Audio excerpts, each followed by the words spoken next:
العالمين والصلاة والسلام على سيد الأنبياء والمرسلين أما بعد فأعوذ بالله من الشيطان الرجيم بسم الله الرحمن الرحيم الصلاة والسلام عليك يا سيدي يا رسول الله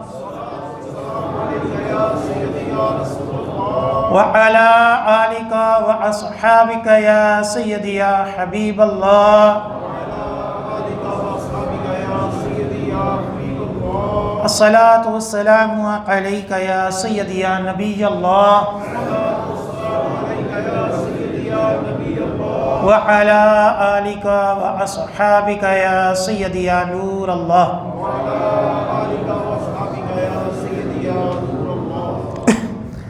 نویت سنت الاعتکاف الحمدللہ عز وجل ہم نماز جمعہ کے لیے حاضر ہوئے ہیں۔ دعا ہے کہ رب تعالی ہماری اس ادنا سی حاضری کو اپنی بلند بارگاہ میں قبول و منظور فرمائے، اور جو کچھ اس جمعے میں بیان ہوگا اسے سننے کی، سمجھنے کی، اس کے اوپر عمل پیدا ہونے کی، اور مجھے صحیح طرح بیان کرنے کی توفیق عطا فرمائے۔ آج جس موضوع کے اوپر میرا بیان ہے وہ موضوع ہے شان فاروق اعظم رضی اللہ تعالی عنہ۔ کل ان کا یوم فاروق اعظم دن تھا۔ آپ رضی اللہ تعالی عنہ کی شان، آپ کا مرتبہ بہت زیادہ ہے، اور ایک مجلس تو کیا کئی سال بھی لگے رہیں تو ہم ان کی شان و عظمت کو بیان نہیں کر سکتے۔ یہ غلام کا حال ہے تو سرکار کا عالم کیا ہوگا۔ آپ رضی اللہ تعالیٰ عنہ کی شخصیت، آپ کے اوصاف، آپ کی شان میں یہ بھی آتا ہے کہ قرآن پاک کی کئی آیات آپ کی منشا کے مطابق نازل ہو گئی، یعنی آپ نے چاہا کہ مقام ابراہیم پر نماز پڑھی جائے، اللہ تعالیٰ نے قرآن پاک میں اس کا حکم ارشاد فرما دیا۔ آپ نے چاہا کہ عورتوں کے اوپر پردہ لازم ہو، اللہ تعالیٰ نے پردے کو فرض فرما دیا۔ آپ نے چاہا کہ شراب ہمیشہ کے لیے مطلقاً حرام ہو جائے، اللہ تعالیٰ نے اس کو حرام فرما دیا۔ اور بھی کئی آیات، کئی مقامات پر آپ کے موافق جو ہیں وہ اللہ تعالیٰ نے نازل فرمائی۔ آپ نے اپنے 10 سالہ دور خلافت میں اسلام کو دور دور تک پہنچایا۔ 22 لاکھ مربع میل تقریباً اتنی سلطنت کے اوپر آپ نے حکومت فرمائی۔ آپ مدینہ منورہ میں مسجد نبوی شریف کے محراب میں نماز فجر پڑھاتے ہوئے شہید ہوئے۔ آپ 26 ذی الحجہ کو بدھ کے دن زخمی ہوئے، اور محرم 1 کو اتوار والے دن آپ جو ہے وہ آپ کا وصال ہوا اور آپ کو دفنایا گیا۔ کئی لوگ جو سلو کلی ٹائپ کے ہیں اور جن کا نظریہ ہے کہ محرموں میں کسی صحابی کی شان نہ بیان کی جائے، صرف اہل بیت کی شان ہو، اور ان کو صحابہ کی شان و عظمت چبھتی ہے، تو انہوں نے یہ شوشہ چھوڑا ہوا ہے کہ جی یکم تو حضرت عمر فاروق کا یوم شہادت ہی نہیں ہے، وہ تو 26 ہے، وہ تو 27 ہے۔ حالانکہ ایسا نہیں ہے۔ جن روایتوں میں آتا ہے 26 یا 27، ان کے بارے میں تطبیق یہی ہے کہ ان سے مراد ہے کہ زخمی ہوئے، کہ ظاہری بات ہے جب زخمی ہوئے فوراً شہید تو نہیں ہوئے نا۔ اب جس دن وہ زخمی ہوئے اس دن کو دلیل بنایا جاتا ہے، دیکھو جی یہ تو 26-27 کو شہید ہوئے ہیں، یہ کہتے ہیں 1 کو ہوئے ہیں، حالانکہ 26 یا 27 کو کیا ہوئے تھے؟ زخمی ہوئے تھے، اور 1 کو کیا ہوا تھا؟ وہ وصال ہوا۔ تو دن کون سا معتبر ہوتا ہے، وصال کا کہ یا زخم والا؟ وصال کا معتبر ہوتا ہے۔ تو وہ کون سا ہے؟ وہ یکم محرم الحرام ہے. اس کے اوپر اور بھی کئی دلائل موجود ہیں. آپ نے 63 سالہ زندگی پائی اور اللہ عز و جل نے قرآن پاک میں ارشاد فرمایا کہ جب آپ مسلمان ہوئے 26 سال کی عمر میں مسلمان ہوئے, اللہ تعالیٰ نے قرآن پاک میں ارشاد فرمایا یا ایھا النبی حسبک اللہ ومن اتبعک من المؤمنین, اے نبی اللہ آپ کے لیے کافی ہے اور ان مومنین میں سے جنہوں نے آپ کی اتباع کی, جو آپ کے پیروکار ہوئے.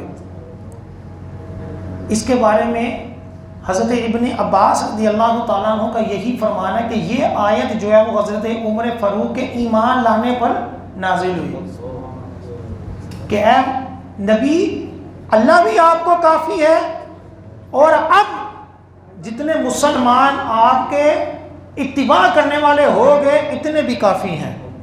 یعنی حضرت عمر فاروق رضی اللہ تعالیٰ عنہ کا مسلمان ہونا اس بات کی دلیل تھی کہ اب نبی کے لیے اتنے اتباع بھی کافی ہے. اور کیوں نہ ہو کہ حضرت عمر فاروق رضی اللہ تعالیٰ عنہ کو آقا علیہ السلام نے خود مانگا, دعا کی کہ مولا دونوں عمروں میں سے ایک عمر عطا فرما دے. اب ظاہری بات ہے آقا علیہ السلام نے بھی کچھ دیکھ کر ہی دعا کی ہے نا, کچھ نہ کچھ تو خصوصیات تھی نا کہ آقا نے مانگا. اور جب آقا علیہ السلام نے مانگا اللہ تعالیٰ نے اسلام کی توفیق دی تو حضرت عمر فاروق کے مسلمان ہونے پر اسلام کو بھی تقویت مل گئی کہ پہلے مسلمان چھپ کر نماز پڑھتے تھے, حضرت عمر فاروق کے ایمان لانے پر سر عام خانہ کعبہ میں نمازیں شروع ہو گئی. کیوں کہ ان کا ایک روب ایک دبدبہ تھا. اور جب ہجرت ہوئی بقیہ صحابہ چھپ کر گئے تو حضرت عمر فاروق سر عام گئے کہ میں ہجرت کے لیے نکل رہا ہوں, کون ہے جو مجھے روکتا ہے؟ کس نے اپنے بچوں کو یتیم کرنا ہے, اپنی بیوی کو بیوہ کرنا ہے تو وہ میرے سامنے آ جائے.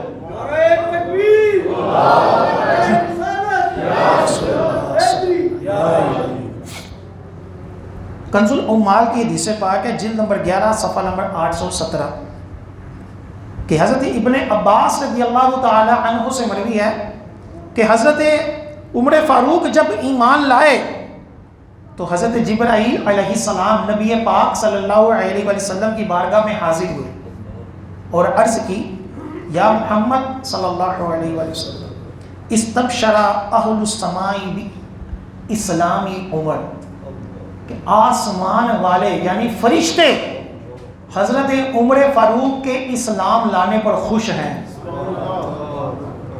حالانکہ اور بھی صحابہ مسلمان ہوئے ہیں لیکن بشارت کس کے اوپر دی جا رہی ہے؟ حضرت عمر فاروق. یہ بھی ایک شان ہے. اسی طرح ترمذی شریف کی حدیث پاک ہے آقا علیہ السلام نے ارشاد فرمایا اللہ تعالیٰ نے جناب عمر کی زبان پر اور دل پر حق رکھ دیا ہے, یعنی زبان بھی حق بولتی ہے اور دل میں بھی حق بات آتی ہے. اسی طرح ایک اور ترمذی شریف کی حدیث پاک ہے جلد نمبر 5 صفحہ نمبر 618 حضرت عمر فاروق نے حضرت ابو بکر صدیق سے کہا اے رسول اللہ صلی اللہ علیہ وسلم کے بعد تمام لوگوں سے بہتر. جامع ترمذی کی حدیث پاک کون کہہ رہا ہے؟ حضرت عمر فاروق. کس کو کہہ رہا ہے؟ حضرت ابو بکر صدیق کو کہ اے حضور علیہ السلام کے بعد تمام لوگوں سے بہتر. تو حضرت ابو بکر صدیق نے کہا کہ آگاہ ہو اگر تم نے یہ کہا ہے یعنی تم نے میری تعریف کی ہے تو میں نے بھی حضور صلی اللہ علیہ وسلم کو یہ فرماتے سنا ہے کسی شخص پر سورج نہیں چمکا جو حضرت عمر فاروق سے بہتر ہو. پتہ چلا کہ صحابہ کرام ایک دوسرے کی شان و عظمت کو بیان کرتے تھے. اہل بیت بھی صحابہ کی شان و عظمت کو بیان کرتے تھے اور صحابہ کرام بھی اہل بیت کی شان و عظمت کو بیان کرتے تھے. آج کسی پیر کسی مولوی کی باتوں میں آ کر کسی بھی صحابی کے بارے میں بغض رکھ لینا, اس کے اوپر تنقید کرنا, یا کسی اہل بیت کی ہستی سے معاذ اللہ ثم معاذ اللہ بغض رکھنا، یہ ہلاکت ہے۔ اہل بیت سے بھی محبت کرنا اور صحابہ سب کے سب صحابہ سے محبت کرنا، یہ عقیدہ یہ اہل سنت ہے، اور اسی پر ہم سب نے مرنا ہے، ہماری نسلوں میں نے بھی اسی کے اوپر مرنا ہے۔ اسی طرح جامع ترمذی ہی کی ایک حدیث پاک ہے، صفحہ نمبر 619، حضرت عقبہ بن عامر رضی اللہ تعالی عنہ سے روایت ہے، رسول اللہ صلی اللہ علیہ وآلہ وسلم نے ارشاد فرمایا، اگر میرے بعد کوئی نبی ہوتا تو وہ عمر ہوتا، اگر میرے بعد کوئی نبی ہوتا تو وہ کون ہوتا؟ عمر ہوتا۔ یہ بھی ایک شان و عظمت ہے، اور کسی کے بارے میں نہیں اس طرح واضح فرمایا گیا، جس طرح حضرت عمر فاروق کے بارے میں فرمایا اگر میرے بعد کوئی نبی ہوتا تو کون ہوتا؟ عمر ہوتا۔ اس سے یہ بھی پتہ چلا، یہ قادیانی جو دلیلیں بناتے ہیں جی معاذ اللہ حضور کے بعد بھی کوئی نبی ہو سکتا ہے لیکن نبی سرکار جتنا نہیں ہوگا، دلیل یہ دیتے ہیں نا، خاتم النبیین کے معنی میں بھی تحریف کرتے ہیں، تو اس کا جواب یہ حدیث پاک کیا ہے کہ سرکار فرمانے اگر کوئی نبی ہوتا تو وہ کون ہوتا؟ وہ عمر ہی ہوتا، اور جب عمر نبی ہوتے تو انڈرسٹوڈ ہے کہ وہ آقا علیہ السلام سے شان و مرتبے میں کم ہی ہوتے، تو پتہ چلا کہ سرکار سے کم درجے کا بھی کوئی نبی نہیں ہو سکتا۔ جو ایسا عقیدہ رکھے گا وہ کیا ہوگا؟ دار اسلام سے خارج ہے۔ تو اس طرح بھی لوگوں کو گمراہ کرنے کی کوشش کی جاتی ہے، حالانکہ آقا علیہ السلام کیا فرمانے ہیں؟ اگر کوئی ہوتا، مطلب یہ ہے کہ کوئی ہے ہی نہیں، اگر ہوتا تو وہ کون ہوتا؟ وہ عمر ہوتا۔ ایک اور حدیث پاک ہے بخاری شریف کی کہ رسول اللہ صلی اللہ علیہ وآلہ وسلم نے ارشاد فرمایا، اے ابن خطاب، اس کی قسم جس کے قبضہ میں میری جان ہے، شیطان تم سے نہیں ملتا کسی راستے میں چلتا ہوا مگر تجھے دیکھ کر اپنا راستہ بدل لیتا ہے۔ یعنی حضرت عمر فاروق کی یہ شان ہے کہ شیطان بھی آپ سے ڈرتا ہے، آپ کے سائے سے بھی، آپ کے نام سے بھی وہ گھبراتا ہے۔ کیوں؟ کیونکہ شیطان جو ہے اس کے وار حضرت عمر فاروق کے اوپر نہیں چل سکتا۔ کیوں؟ کہ آقا علیہ السلام فرماتے ہیں کہ اللہ نے ان کی زبان پہ بھی حق رکھ دیا ہے اور دل پہ بھی حق رکھ دیا ہے۔ شیطان جو ہوتا ہے وہ کس سے بندے کو گمراہ کرتا ہے؟ زبان سے کفریات نکلواتا ہے، گمراہی نکلوا دیتا ہے، اور دل کے اندر بندے کو دنیا کا طلبگار اور گناہوں کی طرف مائل کر دیتا ہے۔ اللہ تعالیٰ نے اپنے عمر فاروق رضی اللہ تعالیٰ عنہ کی یہ شان رکھی، اللہ تعالیٰ نے ان کو بچایا کہ آپ کی زبان پہ بھی حق رکھ دیا کہ زبان جو ہوگی وہ شیطان کی بولی نہیں بول سکتی، اور دل میں بھی حق رکھ دیا کہ دل میں کبھی شیطان کا وسوسہ نہیں آ سکتا۔ آقا علیہ السلام نے مزید شان ارشاد فرمائی کہ نہ زبان پہ شیطان بول سکتا ہے، نہ دل میں آ سکتا ہے، بلکہ آپ کو دیکھ کر راستہ ہی بدل لیتا ہے، اور دل کے قریب آئے گا تو دل کو گمراہ کرے گا نا۔ آقا علیہ السلام نے یہ شان فرمائی کہ شیطان ان کو دیکھ کر ہی دور ہو جاتا ہے۔ لہذا آج اگر کوئی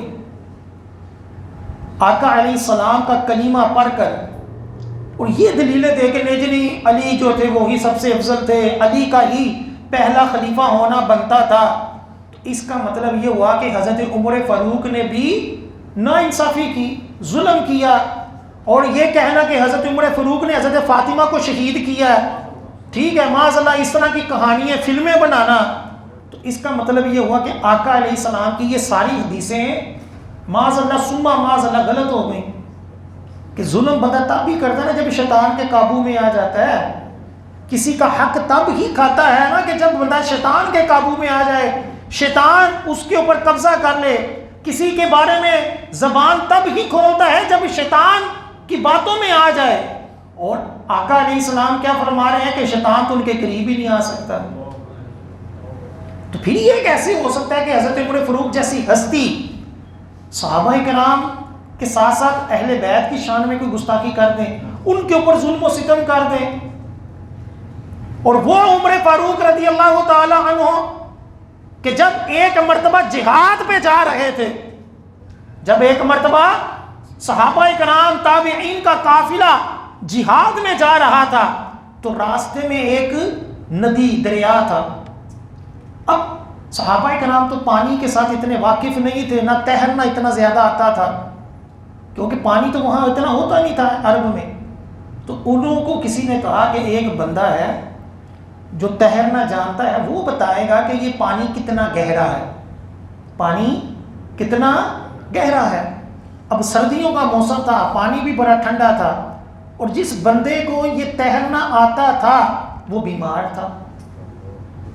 اب قافلہ جو مسلمانوں کا، مجاہدین کا قافلہ تھا، تو انہوں نے جہاد بھی کرنا تھا. انہوں نے کہا کہ بیمار ہو تو یار کوئی بات نہیں، تھوڑا سا آپ ذرا اس کی پانی کے اندر جا کر بتا دو کہ پانی اتنا تو نہیں ہے کہ ہم ڈوب جائیں، کچھ چیک کر کے بتاؤ کیسے پار ہوں گے، کیا حل نکالو. تو اس کو فورس کیا، ذرا انسسٹ کیا.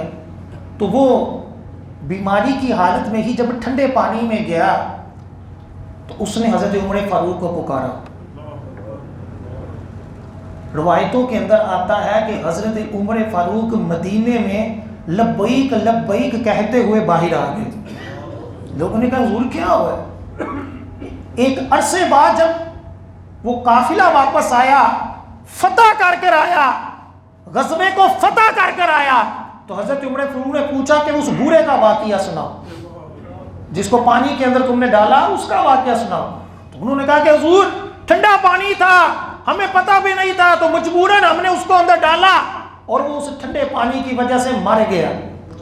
تو حضرت عمر فاروق نے اس کے اوپر فرمایا کہ مجھے اس بندے کی جان کہ جس کو تم لوگوں نے اپنے غزوے کے لیے چیک کرنے کے طور پر، اگرچہ تمہاری نیت ٹھیک تھی، مجھے اس کی جان اس غزوے کی فتح سے زیادہ عزیز ہے. یہ ہے حضرت عمر فاروق، یہ ہے وہ عمر فاروق جو کہتے تھے کہ اگر کوئی کتا بھی بھوکا مر جائے تو کیا قیامت والے دن عمر سے پوچھو گے. وہ عمر فاروق کس طرح کسی بھی ہستی کے اوپر ظلم و ستم کر سکتا ہے کہ جو عام کسی بندے کی آواز کو سن کر تڑپ اٹھے اور یہ کہا کہ مجھے اس فتح سے بڑھ کر دکھ اس بندے کا ہے کہ جس کو تم نے پانی چیک کرتے ہوئے مار دیا. اور وہ عمر فاروق رضی اللہ تعالیٰ عنہ جو انصاف میں اس طرح تھے کہ غسان کا بادشاہ جو حکمران تھا، اتنی بڑی تعداد تھی اور وہ خانہ کعبہ کا طواف کر رہا تھا، مسلمان ہو گیا تھا. طواف کرتے کرتے اس کا احرام کسی عربی کے پاؤں میں آ گیا، عام سے بندے کے پاؤں میں آ گیا. تو وہ تکبر میں تھا کہ میں بادشاہ ہو کر، میں حکمران ہو کر تم میرے قریب آ گئے، میرے احرام کے اوپر پاؤں رکھ دیا. اس نے تھپڑ مار دیا، غسان کے بادشاہ نے تھپڑ مارا. تو اس عربی نے حضور عمر فاروق کی بارگاہ کے اندر مسئلہ پیش کر دیا کہ مجھے بلا وجہ تھپڑ مارا، چلتے چلتے پاؤں آ گیا، میرا کیا قصور ہے. تو حضرت عمر فاروق نے فیصلہ کیا کہ غسان کا جو حاکم ہے اس کو قصاص کے طور پر تھپڑ مارا جائے گا. اس نے کہا میں نہیں تھپڑ کھاؤں گا، میں بادشاہ. نے کہا جو بھی ہو تھپڑ کھانا پڑے گا. اس نے تھپڑ کھایا اور بعد میں مرتد ہو گیا.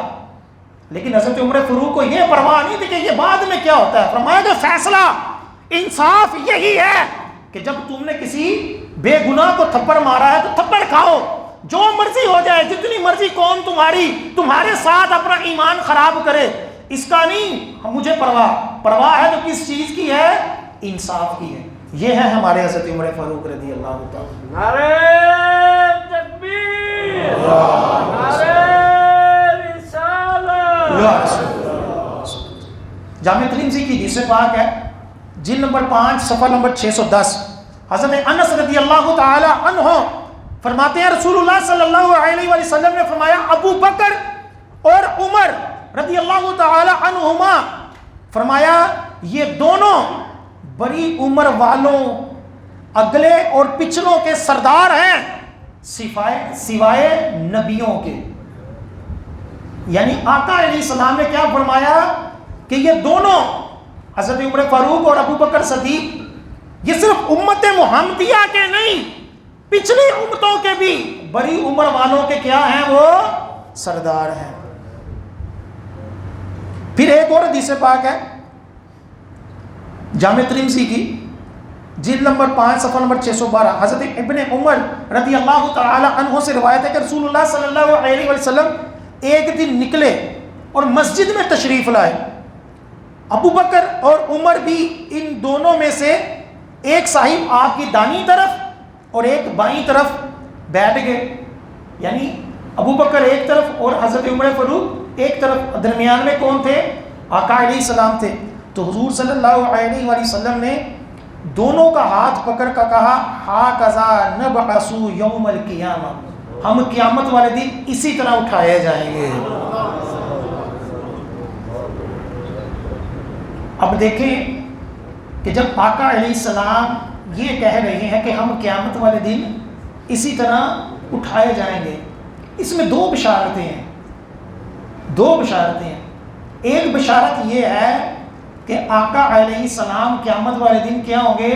ابو بکر اور عمر فاروق کے ساتھ ہوں گے۔ قیامت والے دن حضور کا ساتھ مل جانا بہت بڑی نعمت ہوگی۔ دوسری کیا اس کے اندر بشارت ہے کہ آقا علیہ السلام اس طرف اشارہ کر رہے ہیں کہ میرے بعد بھی یہ دونوں ہستیاں ایسا نہیں ہوگی کہ اسلام کے خلاف عمل کریں، بلکہ یہ میرے بعد بھی ایسے ہی اعمال کریں گے کہ یہ جنتیوں والے ہو جائیں۔ یہ سیدھی بات ہے نا کہ جب آقا علیہ السلام فرما رہے ہیں کہ ہم قیامت والے دن اکٹھے ہوں گے، اگر صحابہ کرام نے بالخصوص ابو بکر صدیق نے اور عمر فاروق نے کسی اہل بیت کے اوپر ظلم کیا ہوتا تو پھر آقا علیہ السلام کس طرح یہ بشارت دیتے کہ جی مرنے کے بعد قیامت والے دن جب اٹھے گی ساری دنیا تو ہم تینوں اسی طرح ہوں گے۔ تو کیا سرکار کو نہیں پتا تھا کہ میرے بعد یہ کیا کریں گے؟ وہی آقا علیہ السلام جنہوں نے گمراہ فرقوں کے بارے میں کہا کہ قیامت والے دن جب ان کو میرے حوض کے اوپر لایا جائے گا تو وہاں سے پھیر دیا جائے گا کہ آپ کے بعد انہوں نے گمراہ کن عقیدے اپنا لے۔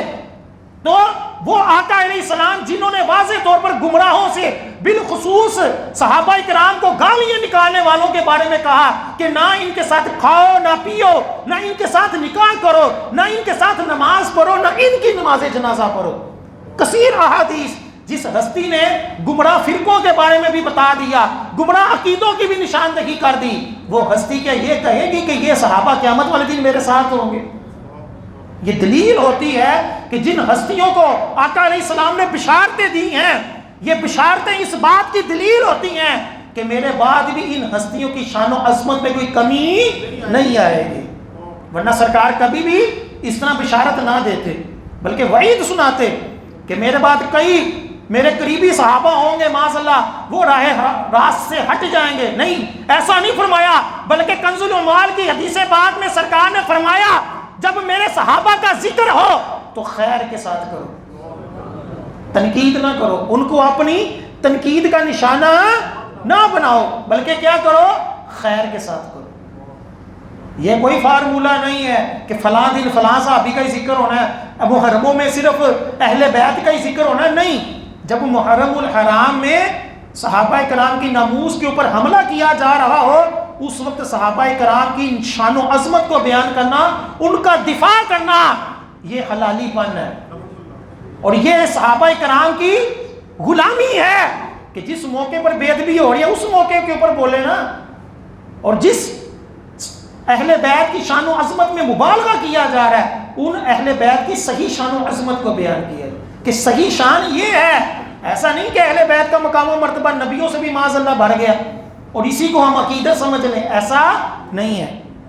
ایک اور حدیث پاک ہے کہ کنز العمال کی حدیث پاک رسول اللہ صلی اللہ علیہ وآلہ وسلم نے ارشاد فرمایا کہ میرے بعد کچھ نئے کام ہوں گے، میرے بعد کچھ نئے کام ہوں گے۔ اب سنیں کیسی بات ہے، میرے نزدیک زیادہ محبوب ہے کہ جو عمر فاروق ایجاد کریں ان کو لازم پکڑ لو۔ کتنی بڑی بات ہے، اور یہ یاد رکھنے والی حدیث پاک ہے، کنز العمال کی حدیث پاک ہے، جلد نمبر 11 ہے، صفحہ نمبر 844 ہے۔ آقا علیہ السلام فرما رہے ہیں میرے بعد کچھ کام نئے کام ہوں گے تو مجھے یہ پسند ہے کہ جو عمر فاروق کرے نا اس کو لازم پکڑ. کیا مطلب؟ حضرت عمر فاروق نے تراویح کو ایجاد کیا. تراویح با جماعت شروع کس نے کروائی؟ حضرت عمر فاروق رضی اللہ تعالیٰ. کیوں کہ صحابہ کرام مختلف جگہوں پر اپنی اپنی تراویح پڑھ رہے تھے تو حضرت عمر فاروق نے چاہا ان سب کو ایک جگہ جمع کیا جائے اور پھر تراویح با جماعت شروع ہوئی. اور سرکار نے پہلے ہی نشاندہی کر دی کہ میرے بعد کچھ نئے کام ہوں گے تو جو کام حضرت عمر فاروق کرے تم کیا کرو اس کو لازم کر لو. تراویح بھی 1400 صدیوں میں آج چل رہی ہے, پوری دنیا میں تراویح چل رہی ہیں. اس سب کا ثواب کس کو مل رہا ہے؟ حضرت عمر فاروق کہ ان لوگ تکبیر اللہ. اسی طرح قرآن پاک کو اکٹھا کرنا, ایک جگہ جمع کرنا, یہ بھی حضرت عمر فاروق رضی اللہ تعالیٰ عنہ کی ایک رائے تھی اور اسی کے اوپر حضرت ابوبکر صدیق نے پھر اتفاق کیا اور قرآن پاک کو جمع کیا گیا. تو آقا علیہ السلام نے پہلے ہی یہ بشارتیں دے دی تھی. پھر ایک اور حدیث پاک ہے کنز العمال کی جلد نمبر 11 صفحہ نمبر 947. آقا علیہ السلام نے فرمایا ابوبکر صدیق میرے وزیر اور میرے بعد میرے خلیفہ ہیں اور عمر میری زبان پر بولتا ہے, علی میرے چچا کا بیٹا اور میرا جھنڈا اٹھانے والا ہے اور عثمان مجھ سے ہے میں عثمان سے ہوں. یعنی چاروں یاروں کی شان بیان کی کہ حضرت ابوبکر صدیق کے واضح طور پر خلیفہ ہونے کا بھی ارشاد فرما دیا, میرے وزیر ہیں. عمر فاروق کے بارے میں کیا فرمایا کہ میری زبان پر بولتا ہے, کہ جس طرح میں حق بولتا ہوں اسی طرح کیا ہے حضرت عمر فاروق حق بولتے ہیں. اور علی کیا ہے؟ علی میرا جھنڈا اٹھانے والا ہے کہ جو فتح نہیں ہو رہا تھا باب خیبر تو کس نے اس کو فتح کیا؟ جھنڈا اٹھا کر حضرت علی رضی اللہ تعالیٰ عنہ نے. تو آقا علیہ السلام نے ان کی بھی شان بیان کی اور عثمان کی بھی شان بیان کی کہ وہ مجھ سے ہے میں عثمان سے. ہمیں بس عام طور پر یہی مشہور حدیث پاک ملتی ہے حسین مجھ سے ہے اور میں حسین سے ہوں. تو بقیہ بھی کئی مقامات پر آقا علیہ السلام نے دیگر صحابہ کی شان میں بھی یہ ارشاد فرمایا ہے. یہ محبت کی انتہا ہوتی ہے. یہ کسی سے محبت کی جو کہتے ہیں یار اسی دونوں یار ایک ہی ہیں, سارے دونوں کی کوئی گل ہے, ٹھیک ہے. اسی طرح عربی میں بھی کہا جاتا ہے کہ وہ مجھ سے ہے اور میں اس سے ہوں, ٹھیک ہے. اگرچہ زیادہ مشہور حضرت امام حسین ہے, ان کی بھی شان و منزلت ہے. تو عثمان غنی کے بارے میں بھی یہ روایت موجود ہے. اسی طرح مجمع الزوائد کی حدیث پاک ہے جلد نمبر 9 صفحہ نمبر 77. حضرت ابن عمر رضی اللہ تعالیٰ عنہ اور حضرت ابو ہریرہ رضی اللہ تعالیٰ عنہ دونوں صحابہ سے یہ روایت موجود ہے. رسول اللہ صلی اللہ علیہ وآلہ وسلم نے ارشاد فرمایا حضرت عمر بن خطاب رضی اللہ تعالیٰ عنہ اہل جنت کے چراغ ہیں. جنت کی روشنی, جنت کا چراغ حضرت عمر فاروق رضی اللہ تعالیٰ عنہ کو آقا علیہ السلام نے قرار دیا. حالانکہ جنت میں روشنی کی ضرورت نہیں ہے, لیکن روشنی کیا ہوتی ہے؟ خوبصورتی ہوتی ہے. جنت کی خوبصورتی کو کیا کرتی ہے؟ اضافہ کرتی ہے. جیسے یہاں کتنے بلب لگے ہوئے ہیں, کئی بلبوں کی شاید ضرورت بھی نہیں, لیکن کیا ہے کہ وہ جب لگا ہوگا, فانوس لگا ہوگا تو کیا ہوگی؟ اس کی زینت میں اضافہ ہے, اس کی خوبصورتی میں اضافہ ہے. اسی طرح حضرت عمر فاروق رضی اللہ تعالیٰ عنہ کا جنت کا چراغ ہونا یہ اس بات کی دلیل ہے کہ جنت کے حسن میں سے ایک حسن حضرت عمر فاروق رضی اللہ تعالیٰ عنہ. حضرت ابن عمر رضی اللہ تعالیٰ عنہ فرماتے ہیں کہ رسول اللہ صلی اللہ علیہ وآلہ وسلم نے ارشاد فرمایا کہ اللہ کی رضا عمر کی رضا میں ہے. اللہ کی رضا عمر کی رضا ہے اور عمر کی جو رضا ہے وہ رب کی رضا ہے. رب کی رضا کیا ہے؟ وہ عمر کی رضا ہے. یعنی دونوں, اللہ تعالیٰ کی رضا کیا ہوتی ہے؟ جو عمر کی ہو, اور عمر کی رضا کیا ہوتی ہے؟ جو رب فرماتا ہے. جو رب کی رضا ہو وہ عمر کی رضا ہے اور جو عمر کی رضا ہے وہ رب کی رضا ہے. یہ آقا علیہ السلام نے فرمایا. اسی طرح ایک اور حدیث پاک ہے کنز العمال کی, الحاکم نے بھی اپنی تاریخ میں اس کے اندر نقل کیا, امام خطیب بغدادی نے بھی اس حدیث پاک کو نقل کیا کہ رسول اللہ صلی اللہ علیہ وآلہ وسلم نے ارشاد فرمایا عمر کے غضب سے بچو، کہ جب عمر غضب کرتا ہے تو رب تعالیٰ بھی غضب کرتا ہے، کہ جس چیز کے اوپر حضرت عمر فاروق کو جلال آ جائے، غصہ آ جائے، اللہ تعالیٰ کو بھی اس کے اوپر کیا ہوتا ہے، وہ غضب آتا ہے۔ کہ جس طرح ایک منافق اور ایک یہودی کا فیصلہ تھا اور وہ فیصلہ سرکار سے یہودی کے حق میں ہو گیا، اور منافق نے کہا کہ نہیں نہیں، حضرت عمر فاروق کے پاس جا کر وہ فیصلہ کرواتے ہیں۔ تو حضرت عمر فاروق کے پاس جب آئے تو اس یہودی نے کہا کہ فیصلہ کرنے سے پہلے، گفتگو کرنے سے پہلے میں تجھے یہ بتا دوں کہ حضرت محمد مصطفیٰ صلی اللہ علیہ وسلم نے میرے حق میں فیصلہ کیا۔ تو آپ نے اس منافق سے پوچھا ہاں بھائی ایسا ہی ہے؟ اس نے کہا ہاں لیکن میں آپ سے فیصلہ کروانا چاہتا ہوں۔ کہتا ہے ٹھہر جا، تیرا فیصلہ میں کرتا ہوں۔ تلوار لے کر اس منافق کی گردن اڑا دی۔ اب جو اس کے رشتہ دار تھے وہ کہنا شروع ہو گئے کہ یہ دم دو، یہ خون بہا دو کہ مسلمان کا قتل کر دیا، کہ یہ کیا اس نے انصاف ہی کہا تھا، نہیں قتل تو کرنا جائز نہیں تھا۔ تو اللہ تعالیٰ نے قرآن پاک میں حضرت عمر فاروق کے حق میں آیت نازل فرما دی اور اس قتل کو رائے گاہ قرار دیا کہ اس قتل کے اوپر کوئی خون بہا، کوئی قصاص نہیں۔ یہ منافق ہے کہ جو حضور کے فیصلے کو نہیں مانتا، تو حضرت عمر فاروق نے کہا اس کا فیصلہ عمر کی تلوار کرے گی۔ تو یہ حدیث پاک اس طرف بھی نشاندہی کرتی ہے کہ جب عمر غضب فرمائے تو کیا ہوتا ہے، رب بھی غضب فرماتا ہے۔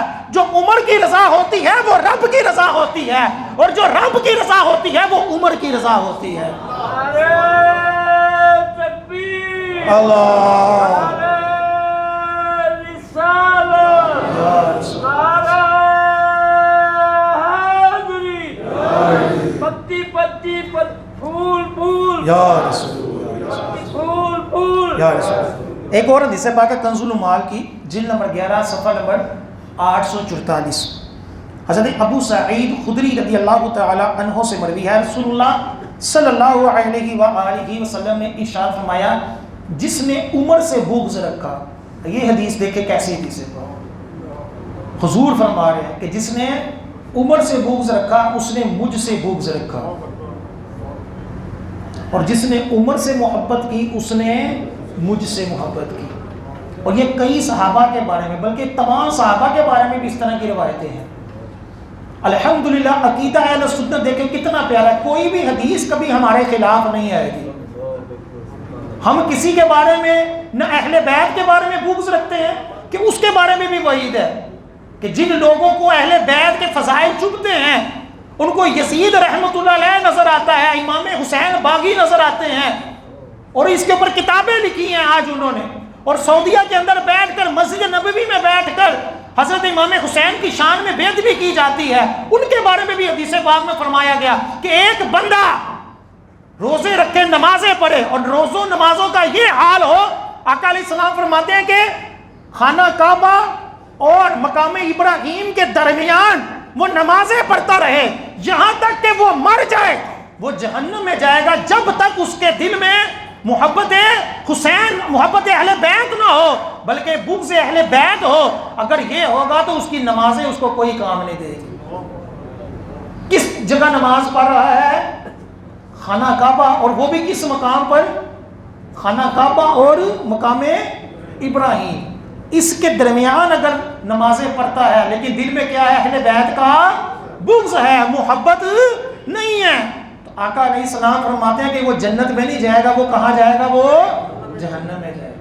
یہ فارمولے چھوڑ دیں کہ فلاں پیر ہے تو چاہے جو مرضی ہے وہ غلط نہیں ہو سکتا، فلاں مسجد کا مولوی ہے، مکہ مدینہ کا مولوی ہے تو کبھی غلط نہیں ہو سکتا۔ یہ دلیلیں چھوڑ دیں، یہ معیار شریعت کا نہیں ہے۔ یہ بھی دلیل نہیں ہے کہ فلاں مدرسے کی فلاں جگہ کی کتاب جب بھی ہوگی ٹھیک ہوگی، نہیں۔ کئی پیر اس طرح گمراہ ہوئے پڑے ہیں، کئی مولوی بڑے بڑی گدیوں کے اوپر، بڑی بڑی سیٹوں کے اوپر بیٹھ کر لوگوں کو صحابہ اور اہل بیت کا گستاخ کر رہے ہیں، اولیاء اکرام کا گستاخ کر رہے ہیں۔ معیار کیا ہے؟ قرآن و حدیث ہے کہ جو قرآن و حدیث کے موافق ہے وہی ہم نے فالو کرنا ہے۔ ایسا نہیں کہ کسی کے پیچھے لگ کر اندھی تقلید میں ہم کسی سے بغض رکھنا شروع ہو جائیں، ولیوں کے اوپر اعتراض شروع کر دیں، کرامات کا انکار کر دیں، صحابہ کے اوپر تنقیدیں شروع کر دیں، نہیں جی نہیں، اس کو یہ نہیں کرنا چاہیے تھا، اس کو یہ نہیں کرنا چاہیے تھا۔ اور ہم کون ہوتے ہیں؟ اور بالخصوص حضرت عمر فاروق رضی اللہ تعالیٰ عنہ کہ جن کے بارے میں سرکار فرما رہے ہیں کہ جس نے ان سے بغض رکھا اس نے مجھ سے بغض رکھا، اور جس نے حضرت عمر فاروق سے محبت کی اس نے مجھ سے محبت کی۔ لہٰذا پتہ چلا کہ تمام صحابہ، تمام اہل بیت سے محبت کرنا یہ ہے حضور سے محبت کرنا۔ اگر ہم حضور سے محبت کا دعویٰ کریں اور ہمارے دل میں کسی بھی ایسی چیز جس کی نسبت حضور سے ہو، بزرگوں نے تو یہاں تک لکھا ہے کہ جس چیز کی بھی نسبت حضور سے ہو جائے اس سے عقیدت رکھو، اس سے محبت کرو۔ اگر پتہ چل جائے کہ یہ مسجد نبوی کی شے ہے اس کا ادب کر لو، اگر پتہ چل جائے کہ یہ حضور کے بال مبارک ہے تو ادب کر لو، تنقید میں تحقیق میں نہ پڑو، ادب کرنے میں کیا جاتا ہے۔ لیکن اگر بندہ اس کے اوپر اعتراضات شروع کر دے، تنقیدیں شروع کر دے، تو پھر بندہ آہستہ آہستہ منہ پھٹ ہوتا ہے۔ جب منہ پھٹ ہوتا ہے پھر ایک وقت آتا ہے کہ وہ نبی پاک صلی اللہ علیہ وسلم کا بھی بے ادب ہو جاتا ہے۔ اس لیے کئی چیزیں ایسی ہوتی ہیں کہ جو محبت کا ذریعہ ہوتی ہیں، محبت کی نشانیاں ہوتی ہیں۔ اگر ہم حضور علیہ السلام سے محبت کرتے ہیں تو اس کی نشانی یہ ہے کہ ہم حضور کی سنتوں کے اوپر بھی عمل کریں اور حضور سے نسبت رکھنے والی تمام ہستیوں کا ادب احترام کریں، یہاں تک کہ اہل بیت تو بڑی دور کی بات جو سیدزادہ بھی ہو، اس دور میں سیدزادہ بھی ہو، اس کا بھی ادب اس وجہ سے کریں کہ یہ حضور کی اولاد ہے، اللہ تعالیٰ اس کے سبب ہو سکتا ہے ہماری مغفرت فرما دے۔ ایک لائس نام کے ایک بزرگ کا واقعہ میں نے پڑھا کتاب میں کہ وہ اپنی فوج کو دیکھ کر بڑے خوش ہوئے، اپنی فوج کو دیکھ کر بڑے خوش ہوئے، اور دل میں آیا کاش میری یہی فوج حضرت امام حسین کے کربلا والے دن ہوتی تو میں حضرت امام حسین کی طرف سے یہ فوج لے کر یزیدی لشکر کے ساتھ لڑتا۔ یہ دل میں خیال آیا، یہ چاہت آئی۔ تو جب اس کے مرنے کے بعد کسی نے خواب میں ان کو دیکھا تو پوچھا اللہ تعالیٰ نے آپ کے ساتھ کیا معاملہ کیا ہے؟ تو حضرت لیث نے فرمایا کہ میری اس خواہش کے صدقے کہ جو میرے دل میں امام حسین کی غلامی کے متعلق آئی، اللہ تعالیٰ نے میری مغفرت فرما دی۔ اللہ یا رسول اللہ صلی اللہ علیہ وسلم۔ ابو لولو نامی ایک شخص تھا جو مجوسی تھا، اس نے خنجر لے کر آستین میں چھپا کر مسجد میں چھپ گیا۔ جب فجر ہوئی حضرت عمر فاروق لوگوں کو جگاتے ہوئے گشت کر رہے تھے، جب مسجد سے قریب سے گزرے تو اس نے پھر آپ کے اوپر حملہ کیا اور کئی اور بھی لوگوں کو زخمی کر دیا، بلکہ شہید بھی کر دیا، اور خود بھی خودکشی کر لی۔ حضرت عمر فاروق کو شہید کر کر، زخمی کر کر خود بھی خودکشی کر لی۔ اب یہ مرنے والا کون تھا، مارنے والا کون تھا؟ حضرت عمر فاروق شہید ہونے والے، اور مارنے والا کون تھا؟ ابو لولو پارسی جو غلام تھا، اس نے شکایت کی تھی اپنے آقا کے بارے میں۔ حضرت عمر فاروق نے اس کی تفتیش کی تو غلام ہی غلط ثابت ہوا، تو غلام نے حضرت عمر فاروق کو شہید کیا۔ مجوسی تھا، کافر تھا۔ اب بدبختی کا عالم یہ دیکھیں، صحابہ سے بغض کا انجام یہ دیکھیں کہ آج کوفہ کے اندر اس کا مزار بنا ہوا، نیٹ کے اوپر بھی سرچ کر لیں آپ، ابو لولو لکھیں گے اس کا مزار آ جائے گا، اور دنیا وہاں جا کر سلام کرتی ہے، دعائیں مانگتی ہے۔ وجہ کیا ہے؟ بغض صحابہ ہے، کہ چونکہ اس نے حضرت عمر فاروق کو شہید کیا، اس کا مزار وہ کافر کا مزار بنا دیا۔ یہ بغض صحابہ تھا کہ مارنے والا کون تھا؟ مجوسی تھا، لیکن چونکہ اس نے حضرت عمر فاروق کو شہید کیا، اس وجہ سے اس کو ولی پتہ نہیں کیا کیا بنا دیا، اور لوگوں کو کئی سنی بھی وہاں جا کر حاضریاں دے رہے ہوتے ہیں۔ علم کی کمی ہے، پتہ ہی کوئی نہیں لوگوں کو۔ بہرحال ابو لولو نے آپ کو شہید کیا، جیسا کہ میں نے شروع میں کہا، 26 کو آپ زخمی ہوئے اور یکم محرم الحرام کو وصال مبارک ہوا۔